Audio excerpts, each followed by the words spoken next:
বিনীত Goyal police commissioner, প্রথম দিন থেকে আমি বলছি পুলিশ কমিশনারের অপসারণ করতে হবে। তারপর সবাই মিলেই দাবি করেছেন, জুনিয়র ডাক্তার সহ আন্দোলনকারী সবাই এটা বলেছেন যে স্পষ্ট হয়ে গেছে, বিশেষ করে 14 আগস্টের ঘটনার পর, যে ধামাচাপা দেবার প্রমাণ লোপাটের পরিকল্পনার মধ্যে, সেই কাজের মধ্যে বিনীত গোয়েল নিজে আছে। তাহলে মাঝরাতে গিয়ে যেভাবে দুষ্কৃতীদের না থাকাবার ব্যবস্থা করে সংবাদ মাধ্যমকে এবং বাকিদেরকে যেভাবে গালাগালি শুরু করলেন, তাতে বোঝা যায় যে বিনীত গোয়েল নিজে যুক্ত। এবং তার চেয়েও আরো বড় কথা হচ্ছে, স্পষ্ট হয়ে গেল যে আইন তো তিনি ভাঙলেন, তিলোত্তমার নাম বলতে শুরু করলেন, যেটা বলা যায় না, বলার কথা না। অন্য কেউ ভুল করলে একটা মানে বুঝি, কিন্তু পুলিশ কমিশনার, তাহলে ইচ্ছাকৃতভাবে তিনি আইন ভেঙেছেন, আইন জেনেও আইন ভেঙেছেন। তার বিরুদ্ধে মামলা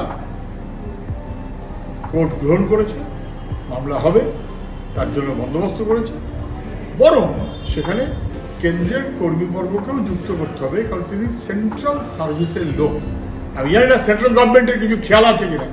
বিজেপি দিল্লি থেকে সরকার পরিচালনা করছে, কিন্তু আসলে ধামাচাপা দিয়ে মমতা ব্যানার্জি যাতে সুবিধে পায় তার মতো ব্যবস্থা করতে চাইছে। আরেকবার স্পষ্ট, কোর্ট বলেছে কেন্দ্রের কর্মীবর্গ দপ্তর তাদেরকেও যুক্ত করতেই হবে। সিবিআই প্রাথমিক রিপোর্ট জমা দিয়েছে, চার্জশিট।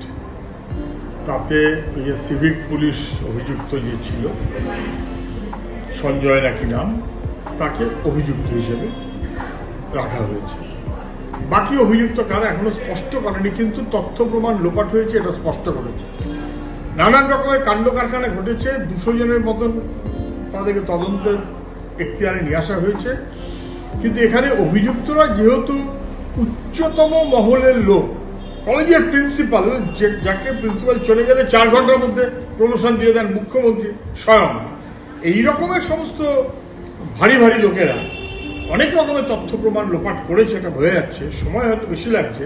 আমি তা সত্ত্বেও এইভাবেই দেখতে চাইব, যেটা প্রাথমিক রিপোর্ট, চার্জশিট প্রাথমিক, কিন্তু সাবসিকুয়েন্ট চার্জশিট নিশ্চয়ই তাতে স্পষ্ট হতে হবে যে লোপাট করার পরেও তদন্ত কতটা এগোবে।